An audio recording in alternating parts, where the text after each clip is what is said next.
বিসমিল্লাহির রহমানির রহিম। দেশ ও দেশের বাহির থেকে যে যেখান থেকে আমার ভিডিওটা দেখছেন সবাইকে জানাই আসসালামু আলাইকুম। আশা করি আল্লাহর রহমতে অনেক অনেক ভালো আছেন। আমার আপু ভাইয়ারা অনেক অনেক ভালো আছে। আল্লাহর কাছে দোয়া করি তারা সুস্থ এবং অনেক অনেক ভালো থাকে। আজকে আপনাদের সামনে ছোট্ট একটি ভিডিও নিয়ে আসলাম। বান্ধবীর জন্য একা হাতে ২৩ পদের আইটেম তৈরি করেছি। মানে গরিবের বাড়িতে হাতির পাড়া। এটা কি বললাম, কারণ কি মানে স্বপ্নের মতন, মানে কখনো কল্পনা করতে পারি না আমার বাসায় আসবো। হঠাৎ করে আল্লাহ পাকে আমার বাসায় আসার জন্য, তাদের কিছু আপ্যায়ন করার জন্য, মেহমান করার জন্য কিসমতে রেখেছে, এই জন্য আসছে এখানে। আর আমি সব এগুলো নিতে পারিনি, মানে হঠাৎ করে তো আসা হয়েছে, এই কারণে সব মানে ওরকম করতে পারিনি, ভিডিও ভালোভাবে করতে পারিনি। অবশ্যই ক্ষমা দৃষ্টিকে দেখবেন। আর যদি আমার ভিডিওটা কেউ এই পর্যন্ত দেখে থাকে, অবশ্যই একটা লাইক দিয়ে আমার ভিডিওটা দেখা শুরু করবেন। আপনাদের একটা লাইকের কারণে আমার ভিডিও করা উৎসাহটা বেড়ে যায়। যেহেতু হঠাৎ করে আসবো, অতটা প্রোগ্রাম ছিল না আসবো। আর যেহেতু আপনারা অনেক আপুরা ভাইয়ারা আমার জানেন, যারা আমি যাদের সাথে আছি, আমার ভিডিওটা রেগুলার যারা দেখেন, আমার কিন্তু অপোজিটে কেউ নেই। মানে আমি একাই হাতে আমার সব কিছু করতে হয়। মানে একটা মেহমান আসতে হলে আমাকে আগে বলতে হয়, এগুলো আমার একা করতে হয়। কারণ কি আমার ওরকম কেউ নাই মানে হেল্প করার মতন। কারণ মেয়ে তো ছোটো, মেয়ে তো ওগুলো করতে পারবো না। এই কারণে সবাই বলে কি, যে যখন আসতে চাও আমাকে আগে বলবা। হঠাৎ করে আমার বাসায় গেলে আমার অনেক সমস্যা হয়ে যায়। কারণ কি একটা মানুষ আসলে তারা মনে করে বাজার করা অথবা একটা রান্না করা, সবই একটা ব্যাপার আছে। আর সবসময় তো তারা আমার বাসায় যায় না, কারণ আমি চেষ্টা করি তারা ওরকমভাবে আপ্যায়নটা করার জন্য। কারণ কি তারা তো আর আমার বাসায় সবসময় আসে না। আর খাওয়াটা বড় কথা না, একটা ব্যবহার একটা অন্যরকম চেষ্টা করি ওভাবে করার জন্য। তারপরে আমার যতটুকু আল্লাহ পাকে সামর্থ্য দিচ্ছে আমি অতটুকু ওরকমভাবেই চেষ্টা করি সবসময় করার জন্য। তারপরে এই যে বান্ধবীর জন্য ভোররাত্রি আর ঘুম আসেনি, মানে ও তখন থেকে। আর যেহেতু আমাদের এখানে গেস্ট থাকে না, প্রথম কথা হলো এখানে, এই কারণে কি করছে, ভোররাত্রি দুধ বসাইছি। মানে দোটানার মধ্যে পড়ে গেছে, দুধ বসে আমি ঘুমাইতেও পারবো না, আবার মনে করেন দুধ আধা বেজে চাল দিয়েও রাখতে পারবো, পুডিং বানাবো। আর জানি তো পুডিং বানার দুধ কিন্তু অনেক ঘন লাগে। আমি মনে করেন 2 কিলো দুধরে হাফ কিলো বানাইছি, তাহলে ওই দুধটা কি কমাইতে সময় লাগে না? আর আমি যদি ওই গ্যাসের উপর রেখে দেয়, ওটা মোটা একটা সর পড়ে যাবে। তারপরে ওই জয়টা মনে করেন ওইটা করতে করতে দেখে সকাল হয়ে গেছে। তারপরে হালিম রান্না করতে কিন্তু অনেক সময় লাগে। মানে একে এভাবে আমি অনেকটা করছি, মানে কাটি সম্পূর্ণ এক হাতে করছি, কিন্তু আমি ওরকমভাবে অত সুন্দরভাবে আমি ভিডিওটা আপনাদের সামনে তুলে ধরতে পারিনি। অবশ্যই আমি আমি তো বারবার বলতেছি করবেন না। তারপরে এখানে হালিম বানাইছে। আর হালিমের মিক্স যে মশলাটা থাকে, আমি আবার কি করি, আবার একটু মশলা দিই, আমার এটা মনে হয়। আমার মিক্সটাদের সাথে আবার একটু হলুদ গোলমরিচ যেগুলো অল্প পরিমাণ করে ওটা দিই। কিন্তু ভাবিরা বললো তোমার প্রোটিনটাও, তারপরে হ্যাঁ যে হালিমটাও অনেক মজা হয়েছে। এটাই হলো বড়, দেখবেন কি কেউটা যদি না প্রশংসা করে না, উৎসাহটা আরও বেড়ে যায়। আমার এই বান্ধবীরা, কিন্তু এই বান্ধবীরা মাশাআল্লাহ, মানে আল্লাহ পাকি নেক, যে যেমন তার সাথে না ওরকমই মিলাই দেয়। আমি জানি না, কিন্তু আমার এই বান্ধবীরা অনেক ধার্মিক। আমি যদি একটা খারাপ মানে ইসের সাথে মিশে আমার বলবে কি, সাথী তুমি ওর সাথে মিশো না, মানে ওই আমার সব দিকে সাপোর্ট করে। আমার কোনো কষ্ট হলে আমি ওর সাথে শেয়ার করি। মানে আমার মনে হয় কি আমার বড় বোনের মতন আমার মাথার উপরে একটা ছায়া, এরকম আমার অনেক ভালো লাগে সব ব্যাপারে। মানে একদিন যদি আমি ফোন না দিই, তুমি আমার ফোন তো না ভুলে গেছো। আর সে যদি জানি না এই সম্পর্ক টিকবো না, জানি না, দোয়া করে আমাদের এই সম্পর্কটা যেন এভাবেই টিকে যায়। অনেক দূরের মানুষ, অনেক কাছের হয়ে গেছে, অনেক মনের ভিতর একটা জায়গা করে নিয়েছি। আমাদের হৃদয়ে যেন একটা ছোট্ট একটা জায়গা আছে, সেই জায়গাতে মানে বসবাস করছি, মানে একটা জায়গা করে নিয়েছি। আমি সবসময় এই কথাটা বলি। আর আমি যদি আমাদের বাসায়, মানে তার কথা সবাই জানে, আমি যাদের সাথে মিশি প্রায় মানুষ আমার বাসায় সবাই জানে, আমি তাদের নিয়ে অনেক কথা বলি।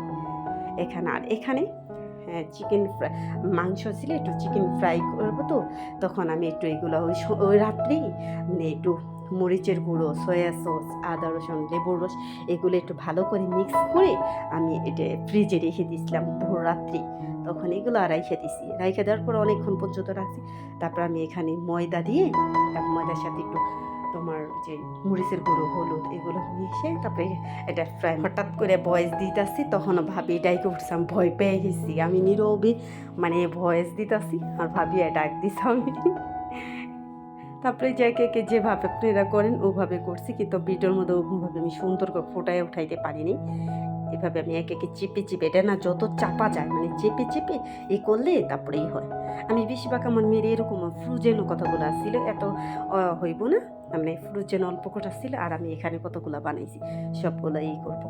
আর ওই যে এখানে ওই যে ফ্রাইড রাইসের জন্য আমি এখানে চাল আগে ভিজাই রাখছি। এই চালটা ভিজায় রাখলে একটু লম্বা লম্বা হয়, আর এই যে বেশি করে পানি দিয়ে এটা ঝরা দিয়ে রাখবো। কিন্তু আমি না একটা বোকার মতন কাজ করে ফেলাইছি, জড়া দিয়েছি না, ছাঁকনির ভিতরে দিয়েছি, কিন্তু মেলে যদি দিতাম না তাহলে আমার এত না, মেলে না দিয়ে ওটা ভিতরে রেখে দিয়েছি। রাখা দেওয়ার পরে মানে কেমন যেন হয়ে গেছে, দলা মতন হয়ে গেছে, একটা চাকার মতন হয়ে গেছে। আর এখানে আমি একটু পেঁয়াজ বেস্তা দিয়ে দিতেছি। আর ও যে মশলাটা আছে না, ওখানে আবার লাস্ট পর্যায়ে যে মশলাটা ছিল, এই মশলা লাস্ট পর্যায়ে দিলে কি মানে কালারটা খুব সুন্দর আসে এইরকম। আর যখন আমি ওই যে পরিবেশন করব তখন আবার একটু পেঁয়াজ বেস্তা দিব, তারপরে শসা, লেবু যা যা দেওয়া লাগে তখন আবার আমি এগুলা দিব। আর এই যে এখানে ফ্রাইড রাইস করার জন্য আমি আবার 2টা ডিম ভেঙে, আর এই যে গাজর, পাতাকপি মানে যা যা লাগে ওগুলা দিয়ে ফ্রাইড রাইসটা রান্না করা। আর এই যে তো আপনারা সবাই জানেন, আমার থেকে আমার আপুরা, ভাইয়ারা, আন্টিরা আরও বেশি পারফেক্ট।